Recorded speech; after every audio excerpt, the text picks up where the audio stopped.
Hello everyone, welcome to my channel.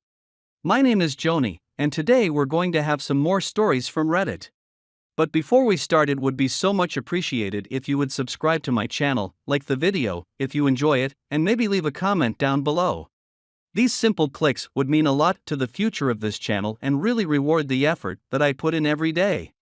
And now without further, let's go. Now let's get into today's stories to find out what happened. I haven't been very lucky in love, but when I 45 married my second wife 40, I thought I finally found the one. She was a great stepmom to a son from a previous marriage, so it seemed like it would last. We were married for 5 years in total. They weren't perfect, but I thought things were good. Guess she was just good at fooling me. When I learned she was cheating, it was quite a shock because I never thought it would happen. To make matters worse, D-Day was quite memorable for me because on that day I was injured on the job. See, I work in collision repair, and after cutting my leg, I had to go to the ER. In the ER, they gave me quite a few stitches as well as painkillers for the intense pain I was feeling. I couldn't drive home, so I had to call my wife for a ride. She didn't answer my calls or texts. I tried contacting her for nearly 2 hours. All I could do was get an Uber and head home. When the Uber dropped me off, I hobbled inside and saw my wife was nowhere to be found. It was strange because she should have been at home. It was about an hour before she came home. I was resting in bed, trying to figure out where she was and why she didn't answer any of my calls or texts. From the open window, I heard her voice. When I looked out, I saw her in a lip lock with some guy. He drove off and I heard her come inside. I was in shock for a full minute. Despite the pain I was in, I had to confront her. She wasn't expecting to see me because this was the usual time I'd be at work. I yelled at her that I was injured on the job and had to go home. When I asked if she got any of my texts, I got some bullcrap response about how she was too swamped at work to answer her phone. When I pointed out that I saw her making out with that guy outside, she froze. At first, she tried to tell me that I hadn't seen what I thought I saw. It was the pain meds the hospital gave me causing me to imagine things. Her gaslighting me was just the icing on top of everything. I was already heartbroken, so the least she could have done was just admit to it, but even now she was refusing to own up to it. So I told her to let me check her phone then. If she had nothing to hide then, she wouldn't mind me going through. My wife refused, telling me that I was being ridiculous and that my wanting to look at her phone was an invasion of her privacy. Normally I'd agree with her, but she had been the one making out with another guy outside. I shouted at her to let me see it, but she continued to refuse. Instead of worrying about her, I should be worrying about being a better husband. We both said a lot of things that night. When it was over, I told her I was done and she was free to be with her new boyfriend. My wife didn't even beg for me to change my mind or to stay.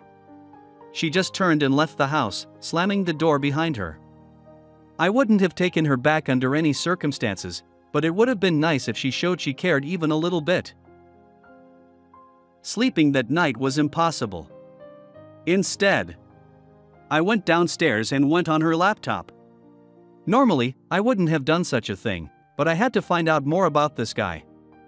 I discovered a lot of messages between her and the man I saw her kissing. Not only that, I found past messages from other men. In total, there were 4 other men she had been fooling around with over the years. This new guy was just the latest AP. 5 affairs throughout our marriage and I hadn't even realized it. I felt like a damn fool. Over the next few days, I tried to get everything in order. My wife hadn't come home at all. She sent 2 of her family members over to the house to get some of her things. They looked sympathetic, but I didn't want their sympathy. I wanted the last 5 years of my life back. For a second time, I wasted my life on someone who wasn't faithful. Unlike the first time, I decided I wasn't going to sit around and play the pick-me game. It was over the second I found her kissing that man outside. If I had found out during her first affair, then I would have ended it back then. I don't know what was going through her mind and I didn't care. My son encouraged me to not waste time. I needed to talk to a lawyer before her, so I did. It was a somber experience, but I had my son by my side. When it was all said and done, I had the papers drafted up and prepared to have her served. Now I could have had her served at any time, but I chose to have her served when I knew she was going to be at work because this is what was truly going to get to her. The thing you have to understand about my wife is that she cares what people think of her. At work, she's cultivated this personality where everyone seems to respect her and think she has this perfect life. So it made sense to have her served at work with everyone's eyes on her. I knew she had gotten the papers when I received several angry texts and voicemails, cursing me out for serving her the papers in such a petty way. My response was to just ignore them. Because I didn't care if she was embarrassed and hurt by how I informed her. Wanted a divorce. Did she think I was just going to wait around for her to come back? If she did, then she truly is more delusional than I ever thought she was. The divorce was pretty speedy as divorces go. I just wanted her out of my life, saying one for all the crap she left in the house. The faster it was over then, the faster I could get on with my life. Once the papers were signed, I honestly breathed a sigh of relief. I had brought my son along, and when it was all over, she actually tried to ask him for a hug and if she could still be involved in his life. Maybe she should have brought someone along with her if she wanted some comfort. This woman was even more delusional than I thought, but I raised my son right. He just stared at her and burst out laughing. Then he looked at me and said we should go out to eat, but it would be his treat. That was the last time I saw my now ex-wife. I can still remember the way she glared at us and how red-faced she was. It still gets a chuckle out of me. For now, I'm just focused on myself and my son. I don't know if I'll ever be ready to date again, but right now, it's just not in the cards for me. Being alone used to scare me. When I think about it now, it's not so bad. Now let's get into the second story. I, 28 male, have been with my wife, 29 female, for about 5 years. We got married about 3 years ago, and admittedly, we did get married young, but when it feels right you just have to go with it. So I proposed and she accepted. Things were very good for us. Then she found out she was pregnant. I was nervous at first, but then I became over the moon when I realized I was going to be a father. All I needed was to get over some of those initial nerves. I'd always wanted a family. I never really had a timeline of when I wanted to have a kid, and the two of us hadn't talked about it either. We weren't actively trying, but if it happened, it happened. That was my mindset set, at least. Things truly seemed good. We were married, had our own home, were successful in our careers, and were finally having our first child. I went to all the appointments because that was what a good husband and soon-to-be father did. At every appointment, everything seemed to be great. We eventually found out it was going to be a girl, which only seemed to increase our happiness. I really can't get across how good everything seemed. Nothing seemed out of place and I had no inkling anything was wrong. My wife never acted strange, like picking fights, being suspicious, disappearing, or anything along those lines. I've tried to look back to see if there were any red flags, but I'm telling you they weren't any. It all came out of the blue. Maybe that's how good she was at playing the part of a dutiful wife. Anyway, then she went into labor. Things were fine. It was a long labor and she did have a hard time at certain points, but then she gave birth to a beautiful baby girl who looked nothing like me or my wife. After they cleaned her up, it became even more apparent that she looked nothing like me. Now I understand a child isn't always going to be the spitting image of you, but this child's facial features were just so out of place. She was a lovely little girl, but I was filled with the strange feeling that she might not be mine. I told myself it was ridiculous, because she never gave me any reason to think she was cheating on me. When it came time to sign the birth certificate, my wife was pushy and insistent that I sign it. I didn't because there was a little voice in my head telling me I shouldn't. It was difficult to avoid the subject, but I pushed it off. There was an argument, but she let it drop. That was even stranger. Why would she let it drop if she truly believed I was the father? From here, I felt confused and wondered if I was being a total jerk about this. This was supposed to be my first child, but instead of happiness I just felt dread. A whole lot of dread and not a drop of happiness. The only way to solve this was to ask for a paternity test. I kept putting it off until one day I got a chance to look at my wife's phone when she walked away to feed the baby and left it there unlocked. I didn't even have to dig that deep. In her texts, I found a bunch of messages to this man who she thought was the father of the baby. The guy's name was familiar. He was a relative of one of her friends, but never did I think she was cheating on me with him. When she came back, I knew I had to confront her.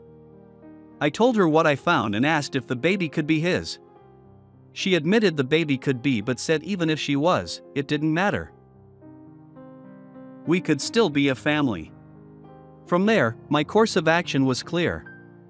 I had to demand a paternity test, so I left and moved in with my brother across town while we pursued the paternity test. The results of the test ended up showing that I wasn't the father. I felt a lot of different emotions after I read that. Part of me was thrilled because now I could walk away with no connections to her. But I also was devastated because I had started to bond a little bit with this child. However, I couldn't raise a child that wasn't mine. It just wasn't something I had in me, or would ever consider doing. From there I decided it was time to get a divorce. My wife kept begging me not to leave and how we could make it work. Come to find out, the other guy had pretty much dipped out of the situation. She had no idea where he was or how to get a hold of him, so I was the second option for her to not do this alone. I refused and continued to stick to my guns. My family also mourned because they were excited by the idea of having a new grandkid. One day they'd get a grandkid from me, but it wasn't going to be yet. For a little while my wife did fight the divorce, but I guess the exhaustion from being a single mother took its toll. She agreed to sign the papers. I didn't care if she kept the house, her parents had gotten it for us anyway. All I wanted was a clean break from the woman. It's been about a year since the divorce papers were signed and I can safely say I am living my best life. I've finally decided to start dating again, but I'm dipping my toe into the dating pool very gently. There is someone I am seeing casually, but it'll be a while before I'll be ready to even consider making it serious. My now ex-wife hasn't been doing very well from what I've heard. The actual father of the baby is still at MIA, but honestly, it's not my problem. She's been leaving the baby a lot with her parents who are starting to get sick of her crap. They probably don't want to raise another child, which I understand. Her parents should be enjoying their retirement and not raising their grandchild. She's reached out to me a few times. I did pick up once, but only because I didn't realize she was calling. I'd been expecting a call and just answered without thinking. When I realized it was her, I told her that there was no reason for us to speak and hung up. It's hard to say what she was thinking when she called me. I think she was still pretty desperate to find someone to help raise the baby with her since her parents were getting sick of babysitting. She needed to either leave the kid if she wanted to go out and party. Working was one thing, but going out and partying was something else entirely. The only one I feel sorry for here is the kid. She is going to have a hard life with a mother who values herself more than her kid. If it had been mine, I would have been there every moment I could, but she's not mine and, as I said, I will not raise a kid that is the result of an affair. Adoption is a different story. I am considering moving out of state to get an even cleaner break. It depends on how this new promotion goes at my job. If everything goes well, I'll be out of here by the year. The distance is going to send my ex-wife into a tailspin, but for me, it'll be exactly what I need.